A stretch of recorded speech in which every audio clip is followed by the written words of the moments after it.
साधन प्रणमोऽर्हन्तारं प्रणमो सिद्धारं प्रणमो आयर्याणं प्रणमो छायाणं प्रणमो दोये सर्वसाहुणम् मङ्गलं भगवान् वीरो मङ्गलं गौतमो गणी मङ्गलं कुन्दकुन्दाद्यो जैनधर्मोऽस्तु मङ्गलं सर्वमङ्गलमाङ्गल्यं सर्वकल्याणकारकं प्रधानं सर्वधर्माणां जैनं जयतु शासनं जैनं जयतु शासनं जीवं धर्मं जयवर्वसेन जयदिद्धं देवेन्द्रवृन्दवन्दं वन्दे तं सर्वदा श्रीकृष्ण।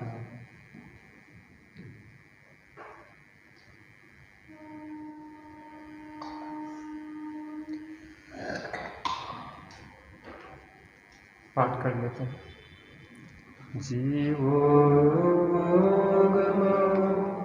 अमुक्ति कर्ता सदेव परिमाणो भूता संसार तो सिद्धो सो विश्वसोढरे तिकाले चतुपाणो इंद्रिय बल माण पाणुय वहारासो जीवो ऋक्षणे दो दुचेदना जस्य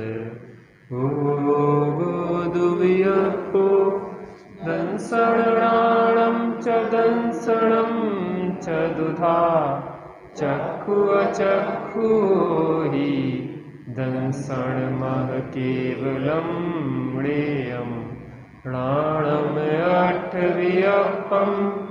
मधुसूदनो हि अणाणानि मणपच्च पच्चक्परोक्भेयं च पट्ट च दुणाणदंसण सामण्डं जीवलक्षणं भड्यं व्यवहाराशुद्धणया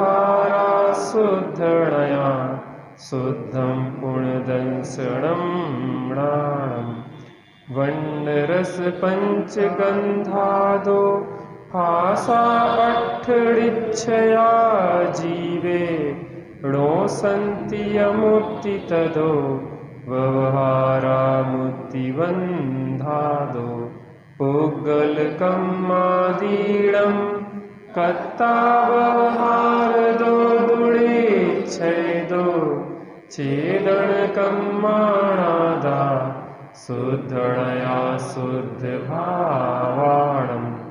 व्यवहारासु दुःखं पुग्गलकम्मफलं पभुञ्जेदि आदाडिच्छेणेदो चेदनभावं खुआदस्य अणगुरुदेहपमाणो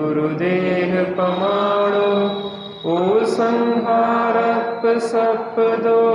चेदा असमोहदो व्यवहारा ऋच्छेणेदो असंख्यदेशो वा पुरविचलते वाउ बणपदी विविहतावरे इंदी विगतिगचदुपञ्चखा तस जीवा होन्ति संखादि शमणामणाणेया पंचिन्द्रियणिमणा परे सव्वे बादर सुमेन्द्रिय सव्वे पज्जत इदराया मगण गुण ठाणे हिय 14 ही हवन्ति तः अशोधनया विण्णेया संसारी शव्ये शुद्धाहु शोधनया ऋक्कम्मा 8 गुणा किंचूणाचरम देह दो सिद्धा लोय गठिदाणिच्चा ओवाद वैहिं संयुक्ता अजीवो पुण्यो पुग्गल धम्मो धम्म आयासो कालो पुग्गल मुत्तो रूवादि गुणो अमुत्ति से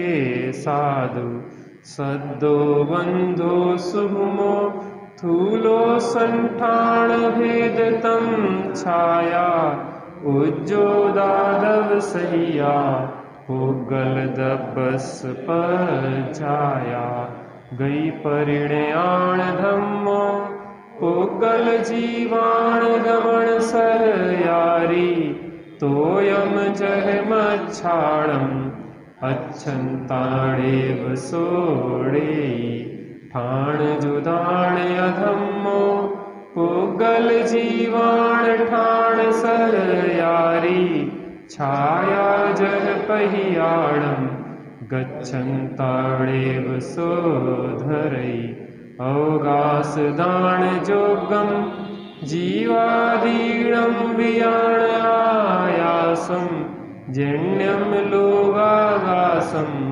अल्लोगागासमिति दुव्यं धम्मा धम्मा कालो पुग्गल जीवाय सन्ति जावदिये आयासे सो लोगो तत्तो परदो अलोगुत्तो दब परिवट रूपो जो सो कालो हवे बवहारो परिणामादि लखो बट्टण लखो पर मठो लोयायास पदे से इक्के जेठिया इक्किका रयणाणम राशिमिव ते कालाणु असंख दवाणी एवं छवेयमिदं जीवा जीवप भेद दो दब्बम उत्तम काल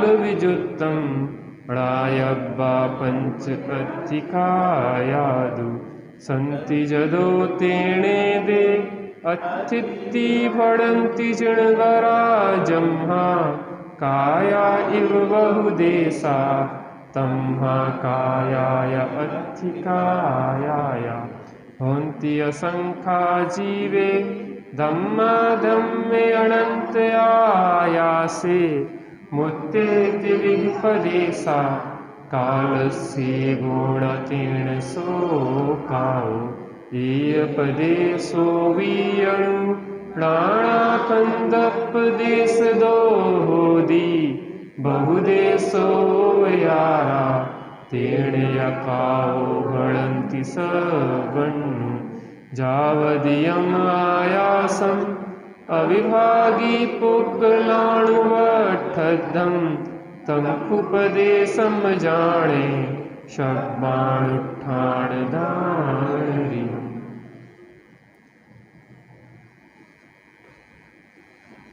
पहला अधिकार पूर्ण हुआ। 6 द्रव्य 5 अस्तिकाएं की चर्चा इसमें आई। अपना दूसरा अधिकार प्रारंभ होता है जो अत्यंत महत्वपूर्ण है, समझने लायक है। अभी हमने वस्तु स्वरूप समझा और वस्तु स्वरूप को समझ के अब हम प्रयोजन कैसे साधें इसकी सिद्धि कर रहे हैं, क्योंकि वस्तु स्वरूप के यथार्थ परिज्ञान के बिना प्रयोजन कैसे साधेंगे। इसलिए सबसे पहले वस्तु का स्वरूप बताया, यह विश्व कैसे बना है, क्या हुआ है, किन से बना है, 6 द्रव्यों का समूह विश्व है, आदि आदि जो भ्रांतियां हैं लोक में, उन भ्रांतियों का निवारण किया, वस्तु का स्वरूप बताया। उसके बाद अब उस वस्तु स्वरूप को समझ के कैसे हम अपना प्रयोजन साध सकते हैं, इसको यहाँ पे बता रहे हैं। थोड़ा सा इसकी भूमिका में जो स्थानिका है, ब्रह्मदेव सूरी ने विशेष कुछ विषय दिया है। उसकी मैं चर्चा करना चाहूँगा संक्षेप में। वैसे तो वो विषय इतना है कि अकेला वो विषय जो बृहद द्रव्य संग्रह में द्वितीय अधिकार के प्रारंभ में दिया गया है, वो कम से कम हफ्ता 15 दिन चले तो विषय बहुत स्पष्ट हो। लेकिन समय सापेक्ष में आपको कुछ मिनट में आपकी उसकी भूमिका बताना चाहता हूँ। यहाँ प्रश्न किया कि जीव और अजीव दो द्रव्य हैं, क्योंकि मंगलाचरण में आचार्य नेमिचंद सिद्धांत देव ने कहा जीवम अजीवम द्रव्यम। जब दो द्रव्य हैं मूलभूत, तो 7 तत्वों के परिज्ञान की आवश्यकता क्यों है? 7 तत्व और 9 पदार्थों के परिज्ञान की आवश्यकता क्या है? आप सीधे बैठ जाओ हिंदी, तिरछे से बैठना, ऐसे आ जाओ। हाँ, अच्छे से। हमारा जी रहता है जब पढ़ रहे हैं तो अच्छे से पढ़ो, कोई भी चीज को मन लगा के, उपयोग लगा के। तो उन्होंने कहा कि जब जीव और अजीव दो मूल द्रव्य हैं, तो 7 तत्व 9 पदार्थों की जानकारी देने की आवश्यकता क्या है? तो उन्होंने एक प्रश्न किया, जीव और अजीव जो द्रव्य हैं वो परिणामी है कि अपरिणामी है? कैसे? वो कैसे है? परिणामी है कि अपरिणामी है?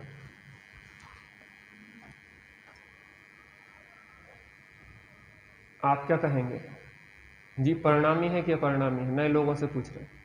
परिणामी माने होता परिणमनशील, अपरिणामी माने होता परिणमनशील नहीं है, परिणमन नहीं करता। कैसा है जी? परिणमन करता। कैसा है जी? आप सबको पूछ रहा हूँ। हाँ बोलो। अपरिणामी माने परिणमन नहीं करता जी। जी परिणमन करता कि नहीं करता? ताऊ जी, जीव पुद्गल परिणमन करते कि नहीं करते? करते हैं कि नहीं करते हैं?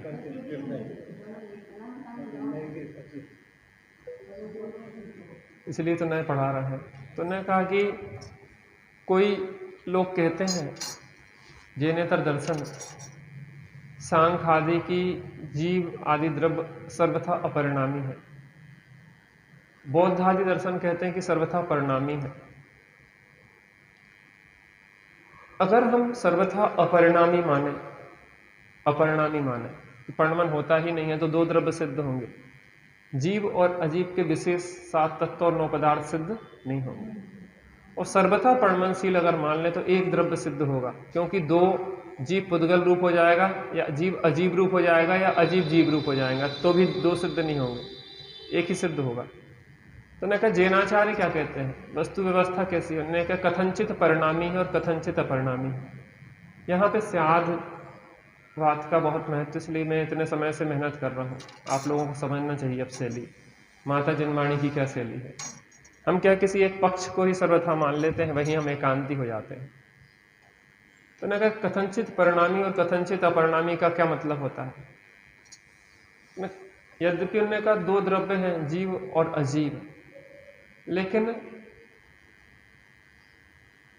कथनचित परिणामी पने के कारण वो 7 तत्व और 9 पदार्थ रूप परिणमित होते हैं।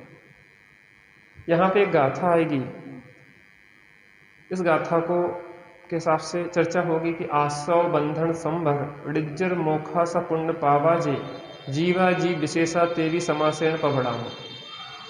ये आश्रव बंध संबंध निर्जर और मोक्ष जीव और अजीव के विशेष है। तो जो कथनचित परिणामी के पने के कारण ही 7 तत्व और 9 पदार्थ सिद्ध होते हैं। मूलभूत द्रव्य दो है, जीव और अजीव। मूलभूत द्रव्य कितने हैं? जीव और अजीव। अब उस जीव और अजीव के क्या होता है? परिणमन से 7 तत्व और 9 पदार्थ सिद्ध हो जाते हैं। ऐसा समझो कि जो रंग होते ना, कितने कलर होते हैं? 5 वर्ण होते हैं। अब 5 वर्णों के मिक्सिंग के अनुपात को बदलने से हजारों लाखों करोड़ों प्रकार के कलर हो जाते। हरा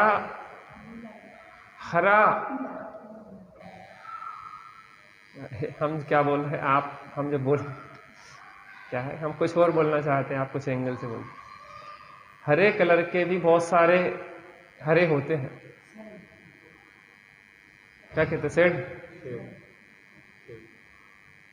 बहुत सारे शेड होते हैं उसके। हरा माने आप उसकी बुक लोगे ना बुकलेट में, तो हरे माने कितने हरे, 100 प्रकार के हरे मिल जाएंगे। फेरेट green, dark green, light green, जे ग्रीन, वो ग्रीन, सब ग्रीन। हाँ। तो वो क्या है आखिर, इतने प्रकार के ग्रीन कैसे हैं?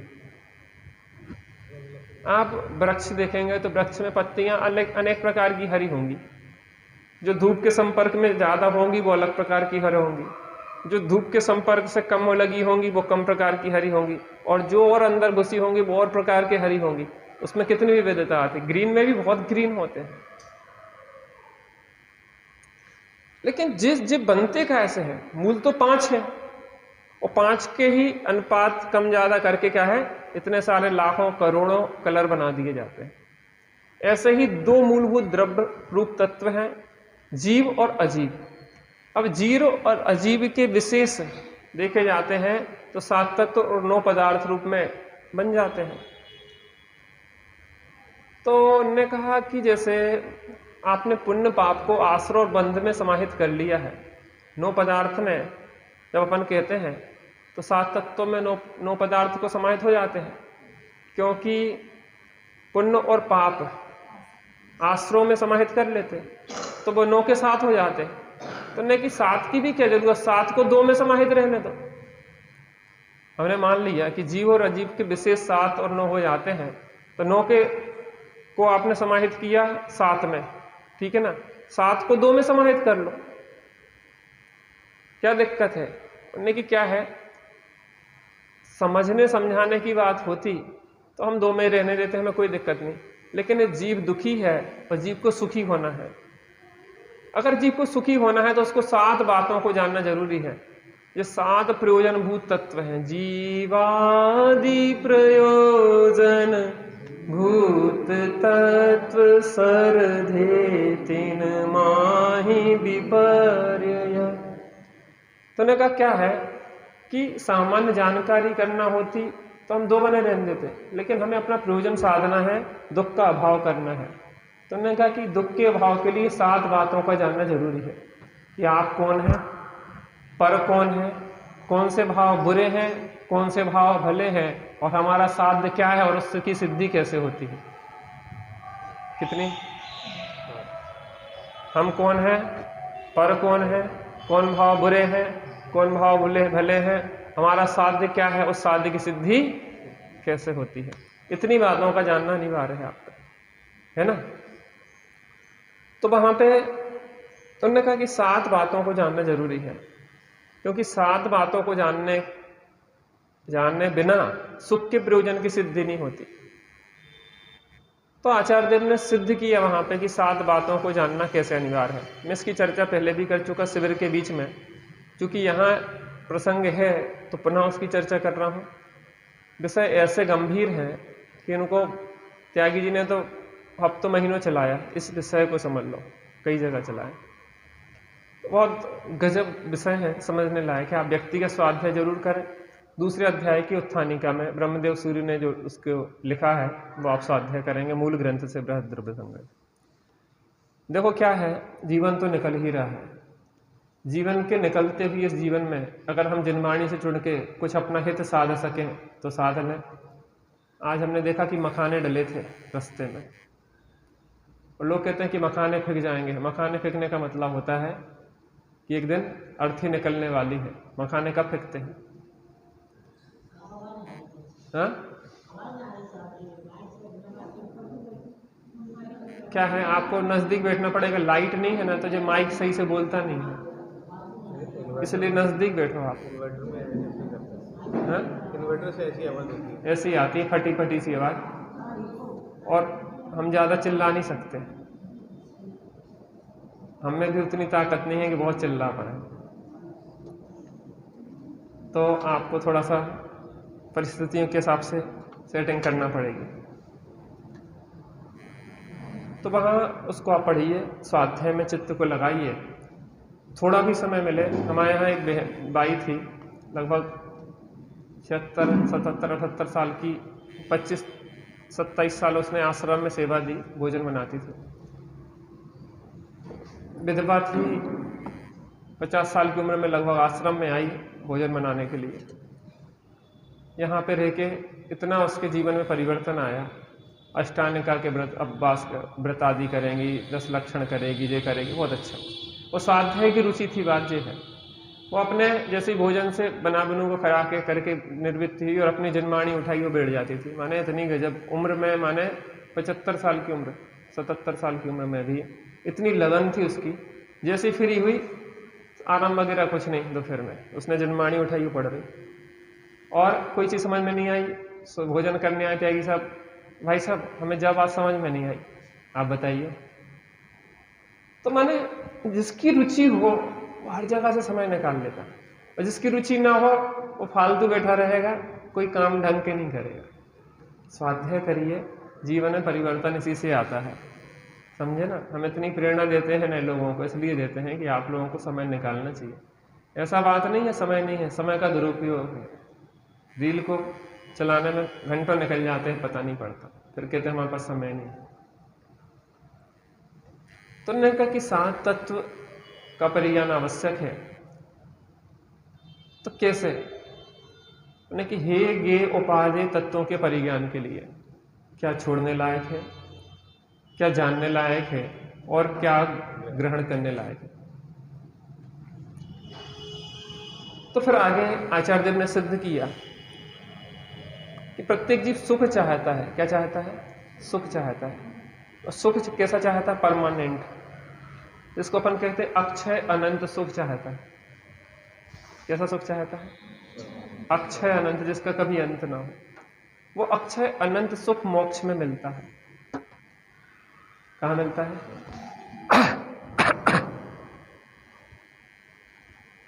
कहां मिलता है? मोक्ष में मिलता है। मोक्ष उसको मिलता है जिसके जीवन में संवर निर्जरा होती है। किसको मिलता है मोक्ष? और संवर निर्जरा उसके जीवन में होती है जिसके निश्चय रत्नत्रय होता है। निश्चय, सम्यक दर्शन, परद्रव्यों से भिन्न अपनी आत्मा का श्रद्धान, ज्ञान और स्थिरता होती है, उसे संवर निर्जरा होती है। और निश्चय रत्नत्रय किसको होता है? जिसे जीवादि 7 तत्वों का परिज्ञान होता है। किसको होता है? जीवादि 7 तत्वों का परिज्ञान होता है। जीवादि 7 तत्वों का परिज्ञान उसको होता है जो सच्चे देव साधु गुरु के निकट आता है।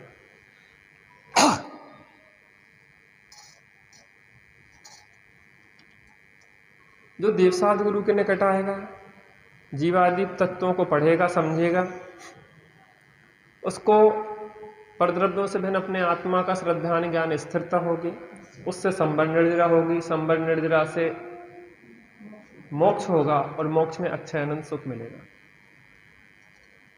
तो हमें प्रश्न किया कि संसार क्यों बढ़ रहा है हमारा? तो ने कहा कि दुख, जो दुख है वो संसार में है। कहाँ है दुख? कहाँ पे है? संसार में है। संसार का कारण है आश्रव और बंध। क्या है? आश्रव और बंध। आश्रव और बंध का कारण है ऐसे मिथ्या दृग ज्ञान चरण, बस भ्रमत भरत दुख जन्म मरण। उसका कारण क्या है? मिथ्या दर्शन, मिथ्या ज्ञान, मिथ्या चारित्र। मिथ्या दर्शन, मिथ्या ज्ञान, मिथ्या चारित्र का कारण है अतत्व श्रद्धान, सही जीवादि तत्वों का श्रद्धान नहीं होना। अतत्व श्रद्धान का कारण है कुगुरु, कुदेव और कुधर्म। अर्थात कुगुरु, कुदेव, कुधर्म के पास रहेंगे तो अतत्व श्रद्धान पुष्ट होगा। अतत्व श्रद्धान से मिथ्या दर्शन, मिथ्या ज्ञान, मिथ्या चारित्र होंगे। मिथ्या दर्शन, मिथ्या ज्ञान, चारित्र, मिथ्या दर्शन, मिथ्या ज्ञान, मिथ्या चारित्र से आश्रव बंध होगा। आश्रव बंध से संसार में रहेंगे और संसार में हम दुख को भोगेंगे। तो इसलिए 7 तत्वों का जानना अनिवार्य है। चलिए विषय पे आते हैं। 28 गाथा। अब ज्यादा विस्तार नहीं करेंगे, हम कम बार दोहराएंगे, है ना। इसलिए समय सापेक्ष अपने को विषय आगे बढ़ाना है।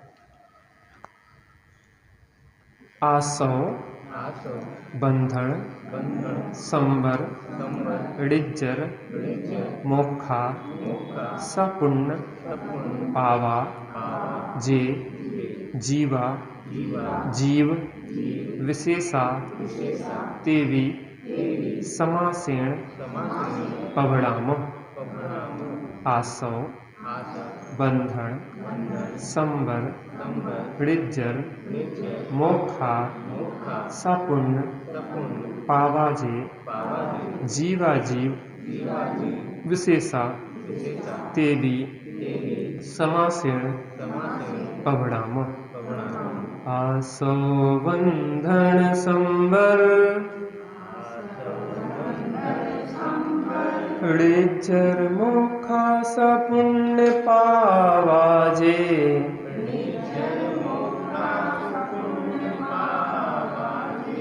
जीवा जीव विशेषा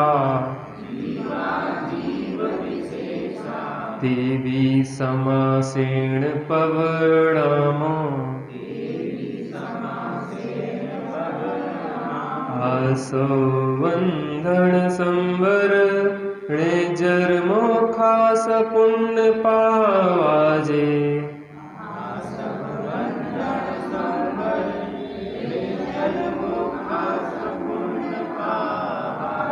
जीवा जीव विशेषा देवी समासेन पवड़ामो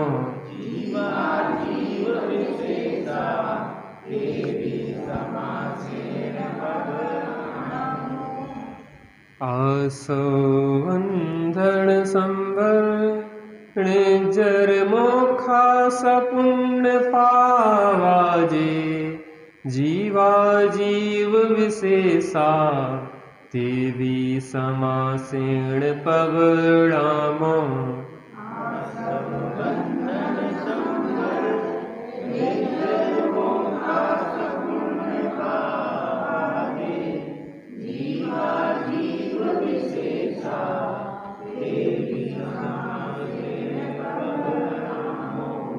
अब अन्वय अर्थ देखेंगे। जे जीवा जीव विशेषा सपुण्य पावा आसो बंधन संबर ऋज्जर मोक्षा ते वी समासेन पवड़ामो जो जीव और अजीव के विशेष भेद पुण्य और पाप सहित आश्रव बंध संवर निर्जरा और मोक्ष हैं उनको भी संक्षेप में कहता हूँ। मूल गाथा से देख लें। आसो बंधन संवर ऋज्जर मोक्षा सपुण्य पावाजे जीवा जीव विशेषा। आश्रव बंध संवर निर्जरा मोक्ष पुण्य और पाप सहित जी क्या है? जीवा जीव विशेषा। जीव और अजीव के विशेष हैं, उनको मैं संक्षेप में कहता हूँ, कहूँगा। यह प्रतिज्ञा यहाँ पे की है, प्रतिज्ञा रूप गाथा है। जीवा जीव विशेषा दो चीजें शब्द आया है, जीव के विशेष और अजीव के विशेष। तो ये सात तत्व में आश्रव बंध संवर निर्जरा और मोक्ष में द्रव्याश्रव द्रव्य बंध द्रव्य संवर द्रव्य निर्जरा और द्रव्य मोक्ष यह अजीव के विशेष है। भावाश्रव भावबंध भाव संवर भाव निर्जरा और भाव मोक्ष यह जीव के विशेष है। तो जीवाजीव विशेषा, उनको विस्तार में आगे आचार्य देव कह रहे हैं कि मैं आगे कहूँगा। भावाश्रव द्रव्याश्रव का लक्षण, यहाँ तो सूचना रूप गाथा। अब आगे क्या कहना चाह रहे हैं आचार्य देव, उसकी प्रतिज्ञा ली है। सात तत्व की चर्चा यहाँ पे, नौ पदार्थों की चर्चा करेंगे। अब यहाँ से विषय शुरू किया तो सबसे पहला आश्रव। तो यहाँ पे भावाश्रव द्रव्याश्रव का लक्षण बताएंगे इस गाथा में।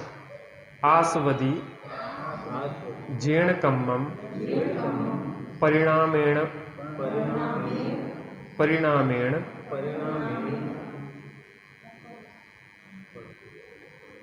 पूरा एक साथ ही बोलना पड़ेगा उसका। परिणामेणपणो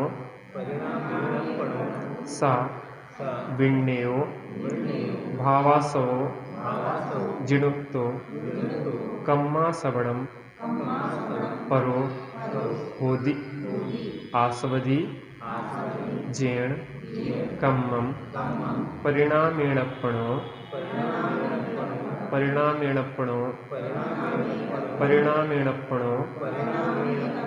स विण्णेयो भावासो जिणुत्तो कम्मासवणं परो होति।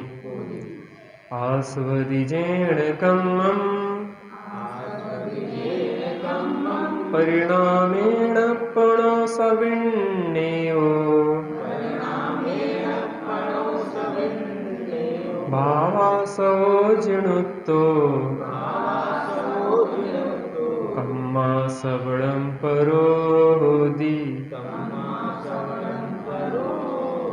आस्वदिजेण कम्मं परिणामेणप्पणो स विण्णेयो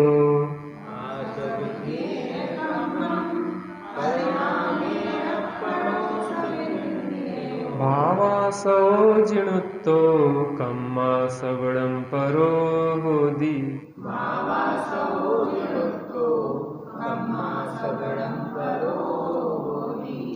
आस्वदिजेण कम्मं परिणामेणप्पणो स विण्णेयो भावासो जिणुत्तो कम्मासवणं परो होति।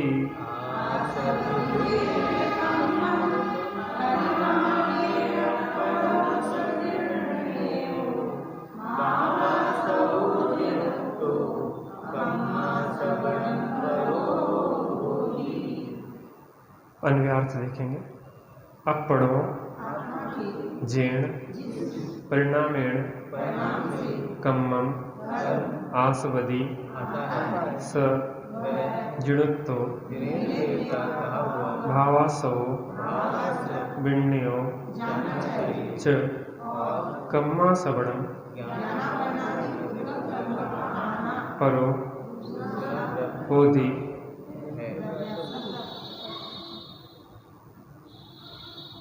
अर्थ, आत्मा के जिस परिणाम से कर्म आता है वह जिनेंद्र देव का कहा हुआ भाव आश्रव जानना चाहिए। ज्ञानावरणादिक पुद्गल कर्मों का आना द्रव्य आश्रव है। समझने लायक विषय है। भाव आश्रव और द्रव्य आश्रव का लक्षण बताया है। आस्वदी जेण कम्मम,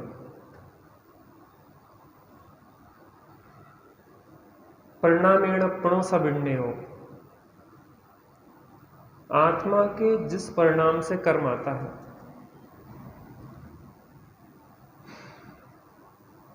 आत्मा के जिस परिणाम से कर्म आता है वो परिणाम भावाश्रव कहलाता है। क्या?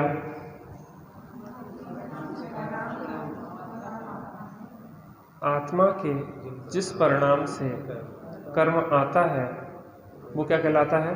भावाश्रव। भाव, जीव के भाव, जो जीव भाव करता है ना, तो जिन भावों का निमित्त पाकर द्रव्य कर्म आता है वो क्या कहलाता है? भावाश्रव। कम्मा सबड़म परो होति, ज्ञानावरणादि पुद्गल कर्मों का आना द्रव्य आश्रव है। अब जीव ने भाव किए तो जिन भावों से कर्म आया वो तो कहलाया भाव आश्रव, और ज्ञानावरणादि कर्मों का आना कहलाता है द्रव्य आश्रव। ठीक है ना? एक भाव कर्म होता, एक द्रव्य कर्म होता। तो जो भाव, जिन भावों से कर्म आते हैं वो भाव कहलाते हैं भाव आश्रव, और जो कर्म आते हैं पौद्गल्य, ज्ञानावरण, दर्शनावरण, मोहनी, अंतराय, आयु, नाम, गोत्र और वेदनी, वो कहलाते हैं द्रव्याश्रव।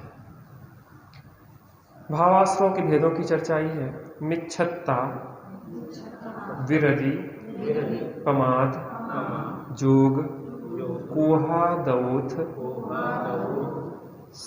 विण्णेया। एक मिनट, मुझे थोड़ा देखना पड़ेगा।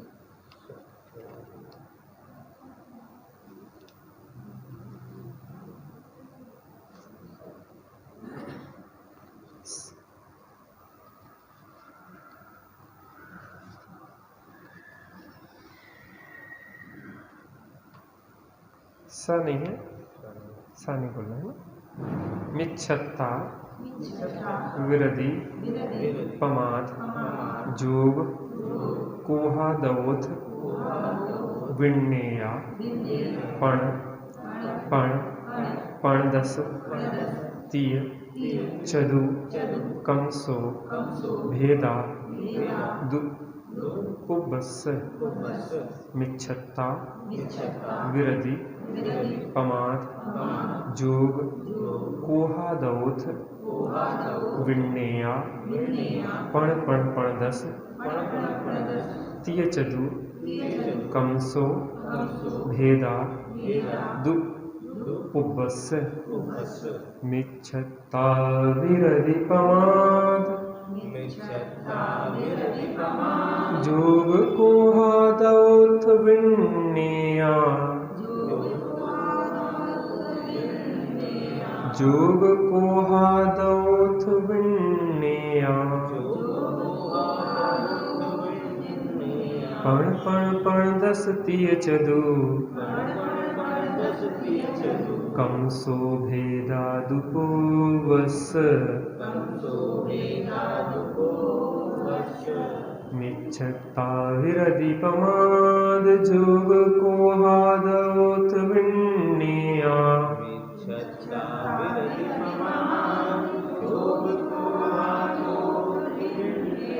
पण पण पणदस तीय चदु कमसो भेदा दुपुबस्स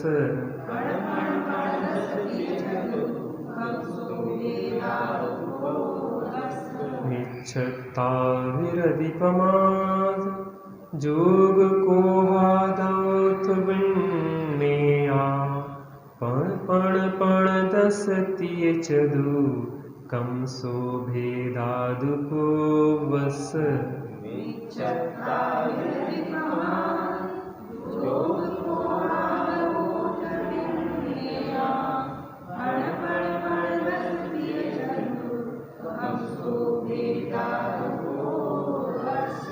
अन्व्यार्थ देखते हैं।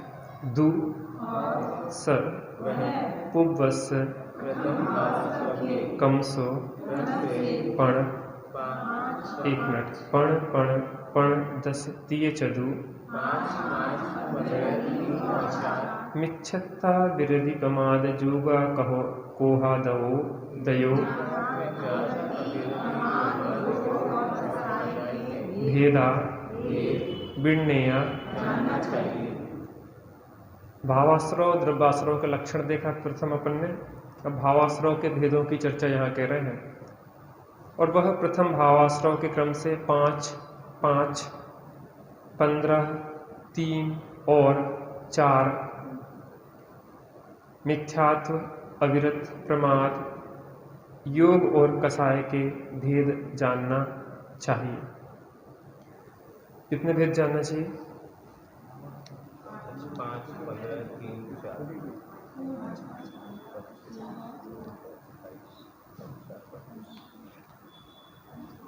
देखिए, भावाश्रव के 32 भेद यहाँ बताए हैं। 5 प्रकार का मिथ्यात्व, विपरीत एकांत विनय के संशय अज्ञान, बस इतने 5 प्रकार का मिथ्यात्व हो गया। योग 15 नहीं, योग नहीं, यहाँ पे योग मिथ्यात्व अविरत। अविरत का मतलब हुआ हिंसा, झूठ, चोरी, कुशील और परिग्रह, इनका त्याग ना होना, वह क्या कहलाता है? अविरत कहलाता है। 15 प्रमाद। 15 प्रमाद में कौन कौन से आते हैं? 4 विकथा, 4 कसाय, 5 इंद्रिय के विषय, निद्रा और प्रणय। प्रणय कहे या स्नेह कहे। कौन कौन से? 4 विकथा, स्त्री कथा, राज कथा, चोर कथा और भोजन कथा। तो ये 4 कथाएं, खोटी कथाएं विकथा कहते हैं। 4 कसाएं, क्रोध, मान, माया, लोभ। 5 इंद्रिय के विषय, स्पर्शन, रसना, घ्राण, चक्षु, कर्ण, निद्रा और प्रणय। जी कितने भेद हो गए? 15। काय के? प्रमाद के। योग के 3 भेद हैं, मनोयोग, वचन योग और कायोग। कसाय के कितने भेद हैं? 4। क्रोध, मान, माया, लोभ। कुल भेद कितने हैं? 32। तो यहाँ भावाश्रव के 32 भेद हैं।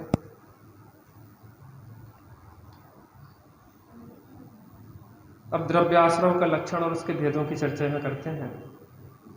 ऋणाणा, वर्णा, दीणम, जोगम, जम, पुग्गलम, समा, सवदी, दब्बासवो, ऋणेयो, अणेय, भेयो, जिणखादो।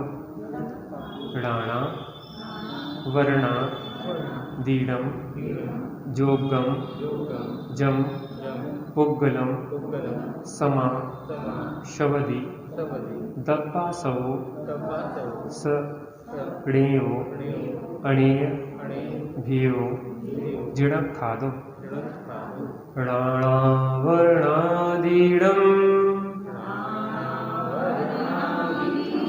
जोगम, जम, पुग्गलम, समा, सवदी,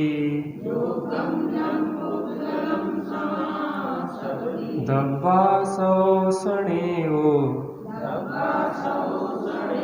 अणेय, भेयो, जिणखादो। ऋणाणा, वर्णा, दीणम, जोगम, जम, पुग्गलम, समा, सवदी। बोलिए।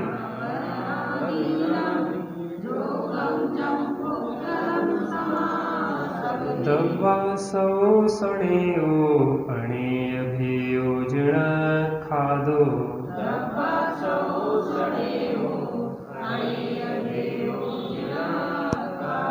ऋणाणा, वर्णा, दीणम, जोगम, जम, पुग्गलम, समा, सवदी, दब्बासवो, ऋणेयो, अणेय, भेयो, जिणखादो।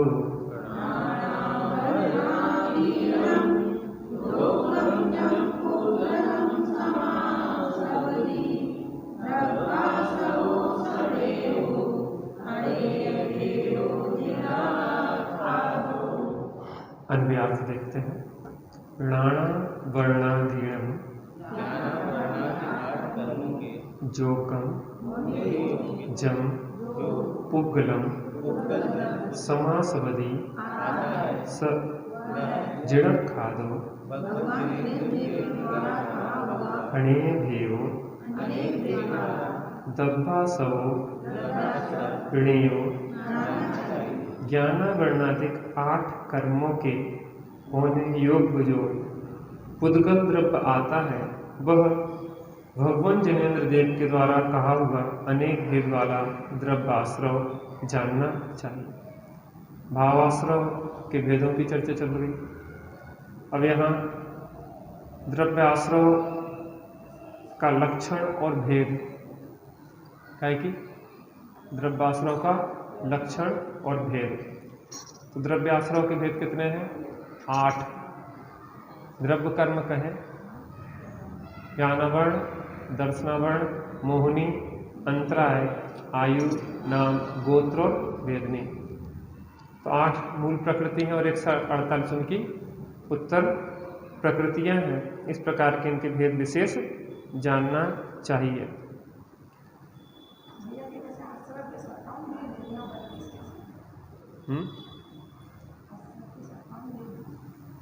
कौन से आश्रम? पन मिथ्यात्व, योग 15 है, द्वादश अविरत जानो, पंचरु 20, कसाय मिले सब 57 है? क्या?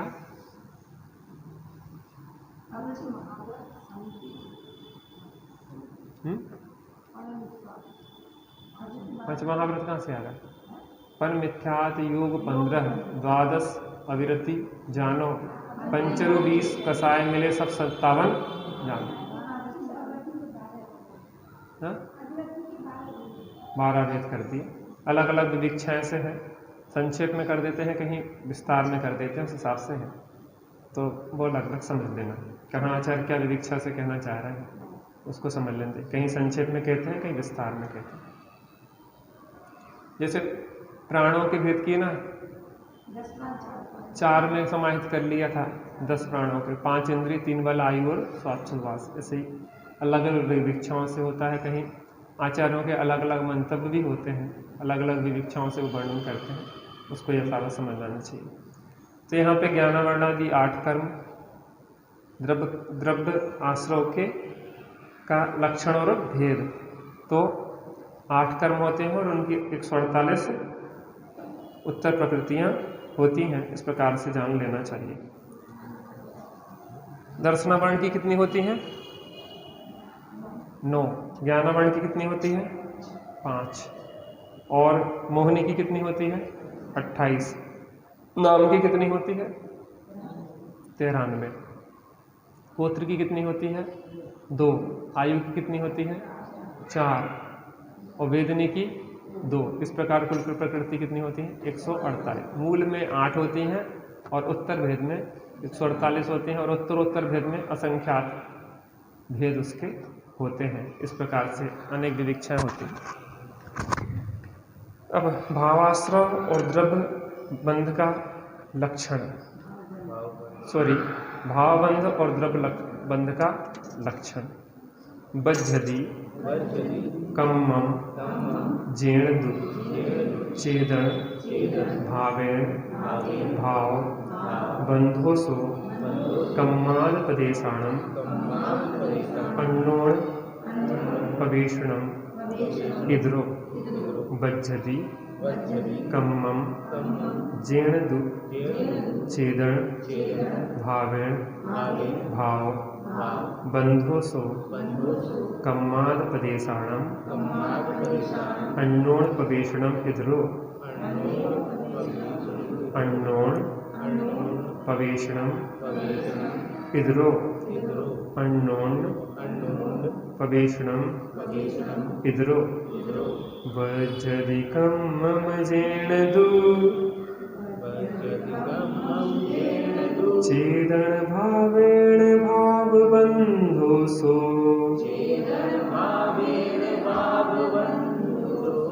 कम्माद पदेशाणम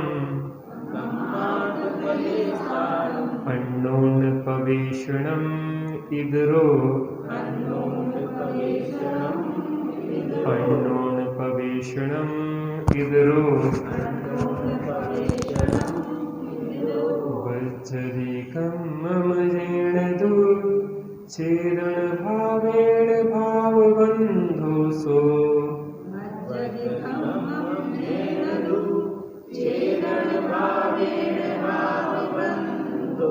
कम्माद पदेशाणम अन्नोण पवेशणम इद्रो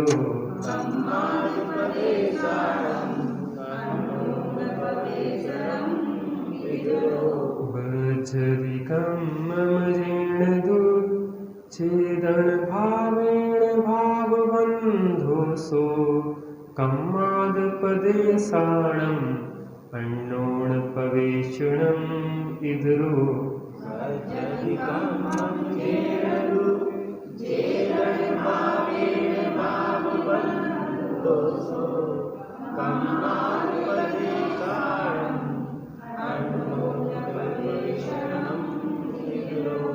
अन्व्यार्थ जीर्ण चेदन भावेण कम्मम बज्झति सो भावबंधो दु कम्माद पदेशाणम अन्नोण पवेशणम इद्रो दूसरा द्रव्य बंध है। जिस आत्मा के परिणाम से कर्म बंधता है वह परिणाम भावबंध है, और कर्म और आत्मा के प्रदेशों का परस्पर एक में होकर मिल जाना दूसरा द्रव्य बंध है। जिस आत्मा के परिणाम से कर्म बंधता है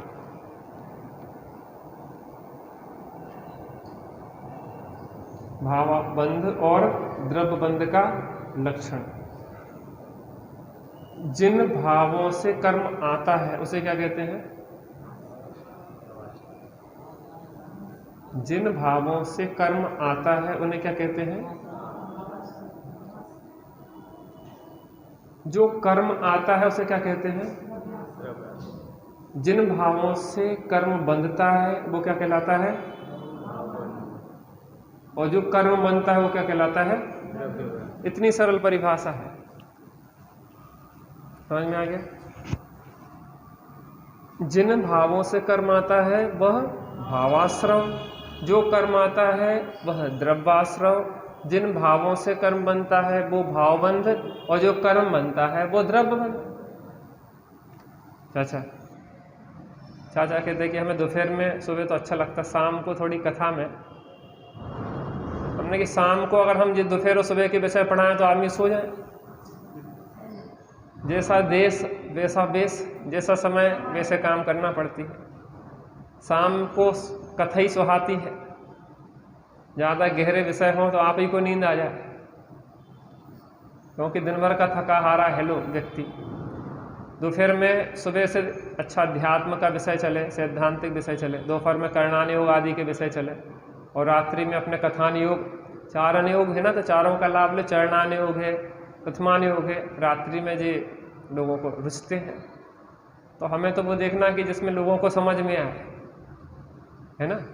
अभी आपकी रुचि है सैद्धांतिक समझने की, तो आपको उस पर रस ज़्यादा आ रहा है, लेकिन शाम के समय तो सब बैठते हैं, बच्चे बूढ़े और जवान।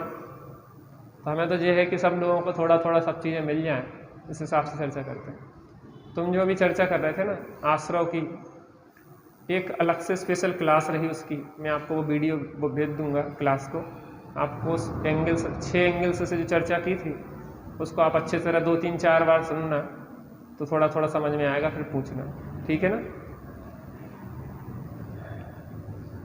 मैं ग्रुप पे भी डाल दूंगा, ज़्यादा है उसको सुनो, उस एंगल्स को सुनो, उसमें काफ़ी अच्छी सैद्धांतिक चर्चा हुई थी। ग्रुप पे ही डालिए तो सबको। ग्रुप पे मैं डाल चुका, पहले डाला है मैंने उसको, लेकिन सब लोग सुन नहीं पाते, लेकिन मैं फिर से डालूंगा उसको आज। तो आप उसको सुनिए अच्छे से, कितने एंगल से सो सकते हैं। क्या होता है कि दवाई 3 टाइम खाना है, और अपन कभी 1 टाइम खाते, कभी 2 टाइम खाते, कभी 3 टाइम खाते, कभी खाते ही नहीं है, तो ऐसे स्वस्थ तो होते नहीं हैं। तो आपको पंक्चुअल होना पड़ेगा, जिम्मेदार होना पड़ेगा। हम 3 टाइम लेते हैं क्लास, तो वो तीनों विषय एक दूसरे से जुड़ते हुए होते हैं। कल रात मैंने एक जो विषय लिया था कि क्रिया, परिणाम और अभिप्राय, अब रात में सुन के चला गया हो, उसको समझ में ना आया हो, सुबह ना आया हो, तो उसको कैसे समझ में आए। क्या होता है कि कोई विषय चला है, फिर उसका खुलासा अगली क्लासेस में चलता है। सुबह राग किसका है विषय चला, दोपहर में उसका विशेष खुलासा हुआ। सबकी परिस्थिति हो सकती, लेकिन यूट्यूब पे प्रवचन हम सब डालते हैं, आप उनको सुनिए, तो क्या होता है कि उस विषय में और अच्छा पकड़ अपनी बनती है और ज्ञानियों की बात को समझें। मैंने अभी कहा था कि अष्टांगिकारी कोई विद्वान को बुला लो, तो वे कहने लगे अभी टेस्ट चेंज नहीं करना चाहते, अभी ये चला है, अभी उसी का मंथन करेंगे हम, अष्टांगिका में उसकी साधना करेंगे। नहीं तो हमने कहा अष्टांगिका आपकी खाली जा रही है, हम जा रहे हैं, हमें जाना पड़ रहा है मजबूरी में अष्टांगिका के पहले। वो बार बार कहने वाली बात नहीं है, परिस्थिति ऐसी है कि बड़े पंडित साहब का स्वास्थ्य ठीक नहीं है, और हमारा नैतिक कर्तव्य है, जो थोड़ा सा भी उपकार आपके ऊपर करता है उसका कृतज्ञ जीवन भर होता है। और उन्होंने हमारे ऊपर इतना बड़ा उपकार किया कि उन्होंने हमें जीवन दिया। जो शरीर मिलना ये जीवन नहीं कहलाता है, जीवन तो अपने को जानने से मिलता है। तो उनका जो हमारे ऊपर उपकार है उस ऋण को हम कभी चुका नहीं सकते। और हम पहले ही दिन से ये कह रहे हैं कि हम आधी रात को भी उनकी बुलावा आ जाएगा तो हम आधी रात को चले जाएंगे। हम आपके साथ कोई कांटेक्ट नहीं करते, इसलिए जितना हो गया 1 महीने से ज़्यादा हो गया अपने को। 7 तारीख को आए थे और 14 को जाएंगे हम, 1 महीने 7 दिन लगभग। बहुत होता है, बहुत होता है, लगभग 1.25 महीने हो गए आएंगे। तो जिसको सीखना है वो सीख लेता है, जिसको नहीं सीखना है वो कभी नहीं सीख पाएगा। इस बात का आग्रह नहीं करो, क्योंकि अपने हाथ में कुछ नहीं है। जो होने योग्य होता बस वो ही हो रहा है। जो होने योग्य होता बस वो ही हो रहा है। स्वयमेव इस जगत का सब काम हो रहा है। स्वयमेव इस जगत का सब ताई वहां से भी बुलावा आ जाए ना तो सोचना नहीं कि ये काम रह गया। सब एकदम व्यवस्थित है, इसलिए 24 घंटे तैयार रहो अपना सामान पकड़ के बिल्कुल चलने के लिए यात्रा। सबके साथ ऐसा ही है, सामान 100 बरस का और पल की खबर नहीं है। इसलिए निश्चिंत और निर्भर जियो, जो हो रहा है बस उसको स्वीकार करते जाओ, कोई दिक्कत कहीं नहीं है। चिंता की तो कोई बात है ही नहीं इस विश्व में, क्योंकि किसी भी द्रव्य का अभाव कभी होता नहीं है। एक परमाणु का अभाव नहीं होता, कोई द्रव्य नया उत्पन्न होता नहीं है, किसी द्रव्य का कभी नाश होता नहीं है। काहे की चिंता, हमारा नाश थोड़ी ना होगा। ड्रेस और एड्रेस बदल जाएंगे, बस ये ड्रेस बदल जाएगी और एड्रेस रहने का स्थान बदल जाएगा, इतनी सी बात होती है और कुछ विशेष तो है नहीं। इसलिए सहज रहने का अभ्यास करो। समतामय जीवन का अंत ही समाधि मरण है, इसलिए निश्चिंत रहो, किसी व्यक्ति से राय नहीं करो, अपने से जुड़ो, उसी में शांति है। कल्पना दीदी कहती है कि हमारे जयपुर में विद्यार्थी है, तो जब कोई आता है तो कहते थे आए सो वेलकम और गए सो भीड़ कम। नहीं समझे, आए सो वेलकम और गए सो भीड़ कम, अच्छे चलेगा। 3 टाइम परेशान करके रख दिया था आखिर। हाँ नहीं नहीं एक के साथ किसी का जाना ही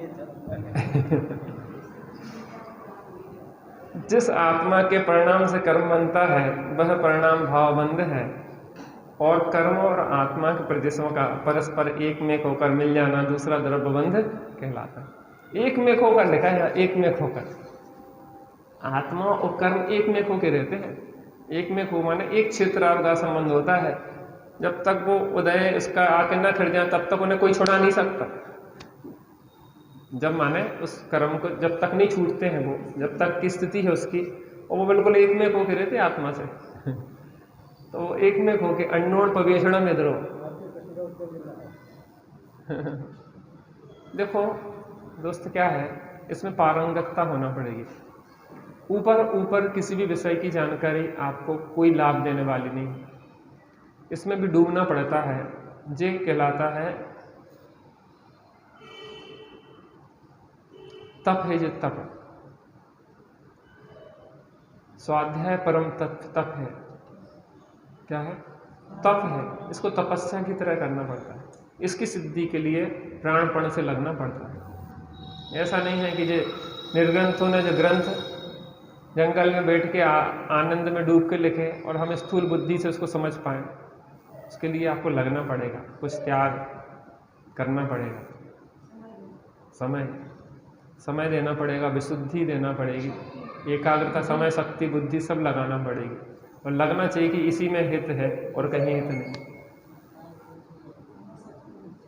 चलिए अगला देखते हैं। पैडिठ्ठि बंध के भेद और उसके कारण।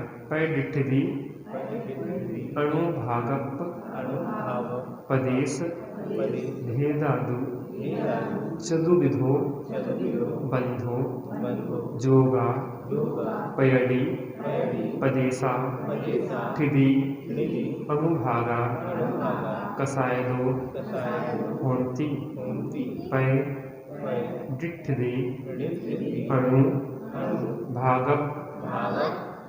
तुम नहीं बोलो बेटा। अणु भागप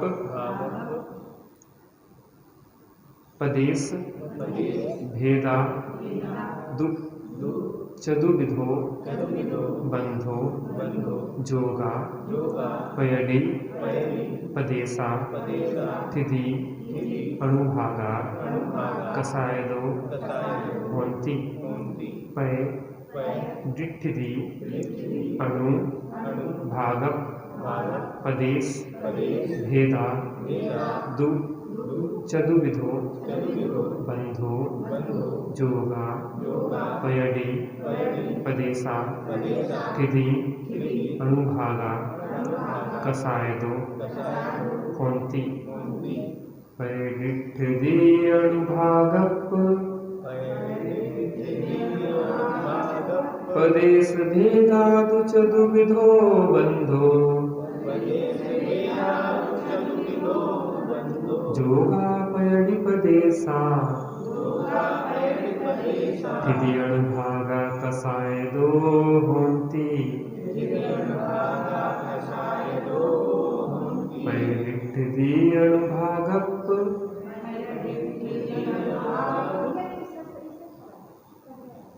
पढ़ा होगा, अब ऐसे पढ़ो। पयडिठिधि अनुभागप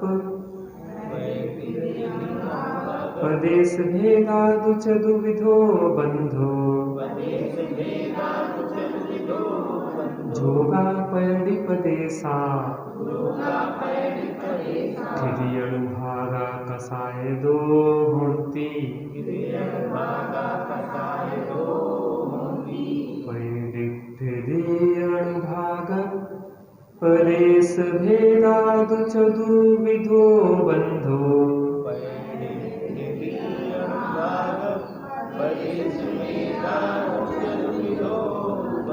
जोगा पयडी पदेशा तिथि अनुभागा कसायदो होन्ति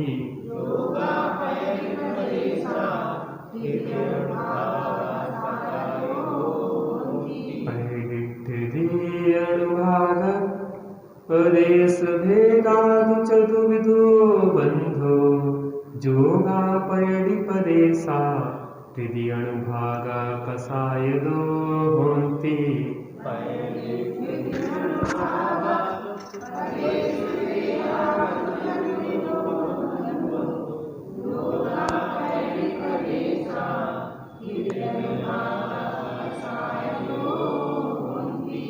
अगर पदेश को इधर लेते हैं तो लय नहीं बनती है, इसलिए यहाँ तक बोलते हैं तो वो लय बन जाती है, इसलिए इसको यहाँ से तोड़ा जाता है।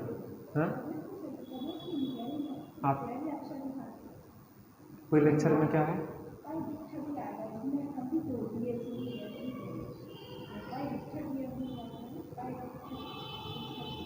हमने क्या बोला?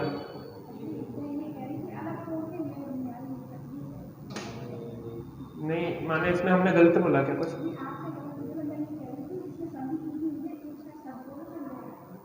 तो हमने बाद में साथ ही में बोला ठीक है, हम सही बोल रहे हैं तो फिर उसमें बीच में दोहरा दे तो हम डिस्टर्ब हो जाते हैं। अगर गलत हो तो आप तोड़ दिया अगर सही चल रही है तो फिर उसमें दोबारा रिपीट करने से क्या है, हमारी लिंक डिस्टर्ब होती है, हमें लगता है कहीं गलती कर रहे हैं हम, इसलिए हो जाता है कुछ। गलती जब हो तब आप बिल्कुल बता दो, हम भी सीख रहे हैं, हम कोई बहुत बड़ा विद्वान नहीं है, हम बहुत सामान्य हैं, लेकिन अगर गलत हो तब आप उसको दोहराएं, और सही है तो दोहराने से लिंक टूट जाती है और कुछ नहीं होता, बाकी ठीक है। अच्छा है, विद्वान लोग बैठे रहते हैं, कम से कम सुधार होता रहता है। बंधो परिडिठिधि अनुभागप पदेश भेदा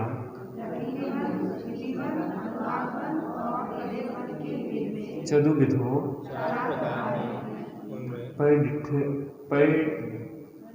पयडी पदेशा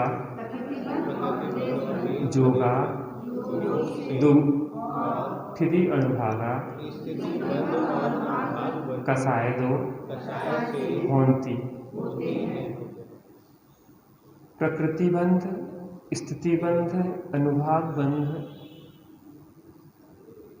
प्रदेश बंध, इस प्रकार बंध 4 प्रकार का है। उनमें प्रकृति बंध और प्रदेश बंध योग से होते हैं तथा स्थिति बंध और अनुभाग बंध कसाय से होता है। 4 प्रकार का बंध होता है, प्रकृति बंध, प्रदेश बंध, स्थिति बंध और अनुभाग बंध। प्रकृति बंध और प्रदेश बंध होता है योगों से, और स्थिति और अनुभाग बंध होता है कसायों से। प्रकृति बंध कहते हैं किस कर्म की प्रकृति है, ज्ञानावर्ण, दर्शनावर्ण, मोहिनी, अंतराय, आयु, नाम, गोत्र, वेदनी, 8 कर्मों में से किसकी प्रकृति? प्रकृति। प्रदेश, प्रदेश माने होता है संख्या, जो कर्म आते हैं वो अनंत की संख्या में आते हैं। कितने में आते हैं? जब भी कर्म आते हैं अनंत, कितनी संख्या है? प्रकृति। प्रदेश। स्थिति, कितने टाइम पीरियड के लिए वो बन रहे हैं, स्थिति। अनुभाग माने होता फलदान क्षमता, उनकी फलदान क्षमता क्या है। तो प्रकृति माने किस कर्म की प्रकृति है, प्रदेश माने कितनी संख्या में आ रहे हैं, स्थिति माने कितने काल के लिए आ रहे हैं, और अनुभाग माने उनकी फलदान क्षमता क्या है। ये 4 चीजें हैं। तो यहाँ कह रहे हैं इन 4 में से प्रकृति और प्रदेश बंध योग से होता है, और स्थिति और अनुभाग बंध कसायों से होता है। इस प्रकार से यहाँ पे अपने चर्चा देखी है। चारों को एक बार रिपीट कर दे रहे। बंध 4 प्रकार से होता है, प्रकृति बंध, प्रदेश बंध, स्थिति बंध और अनुभाग बंध। प्रकृति माने ज्ञानावर्ण आदि किस कर्म की प्रकृति है, 8 कर्मों से, 8 कर्मों में से प्रकृति। प्रदेश, प्रदेश माने कितनी संख्या में आ रहे हैं, स्थिति माने कितने काल के लिए आ रहे हैं, अनुभाग माने वो फलदान, उनकी फल कैसा कैसा देंगे। फलदान क्षमता भी उसकी निश्चित होती है कि अब तीव्र आएगा, मंद होगा, जो घटता बढ़ता रहता है ना, अनुभाग क्षमता होती है। तो प्रकृति और प्रदेश बंध होते हैं योगों से, और स्थिति अनुभाग बंध होता है कसायों से। बहुत बढ़िया। आप लोग बैठते हैं, सुनते हैं, समझने का प्रयास करते हैं, धन्यवाद है। नहीं तो कितने लोग हैं जिन्हें विषय कसाय का समय ही नहीं है। चलिए अभी समय हो गया है। निज निधि निज में बताई, यह अनंत उपकार है, उसके लिए जिन